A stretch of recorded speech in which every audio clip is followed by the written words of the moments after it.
அரசியல்ல இதெல்லாம் சாதாரணமா. தொடருமா திமுகவின் திராவிட மாடல் ஆட்சி 2.0? அமைய போறது அரசியல் மாற்றமா அல்லது சீமானின் அடிப்படை மாற்றமா? மீண்டும் மலருமா அம்மாவின் பொற்கால ஆட்சி? ஆட்சி அமைக்குமா விஜயின் தூய சக்தி? தமிழகத்தின் அடுத்த முதல்வர் யார்? ஒரு நாள் என் தமிழ் மீது, என் தாயின் மீது, என் தலைவன் மீது சத்தியம் என்று சொல்றேன். இந்த நிலம் எனக்கு சிக்கிச்சு, நீ செத்த. அண்ணே, உங்களை எக்ஸிட் போர்டில் வர சேர்க்க மாட்டேங்காங்களே. மே 4ஆம் தேதி பார்க்கலாம். 2 பேருக்கு நடுவுல தான் போட்டியே. ஒன்னு டிவிக்கு, இன்னொன்னு டிஎம்கே. திரையில வர விசில் கட்டவங்க வேற, அரசியல் வர விசில் கட்டவங்க வேற. தம்பிங்க, பண்டக்கு தூக்குற வேகத்தை பார்த்தா ஓட்டு பெட்டிக்கு பார்த்தா தியேட்டர் வாசலுக்கே போயிடுவாங்க போல தெரியுது.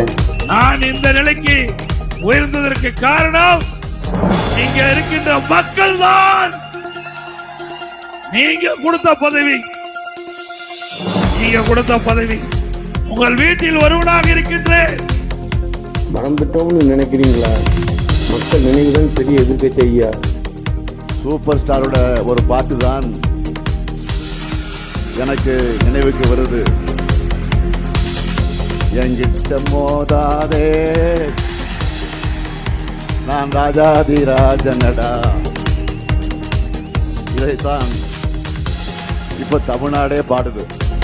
வருமானம் மட்டும் பார்க்கும் ஆட்சி வேண்டாம், மக்களின் வாழ்க்கைக்கு பாதுகாப்பு தரும் ஆட்சி வேண்டும். யார் அடுத்த முதல்வர்?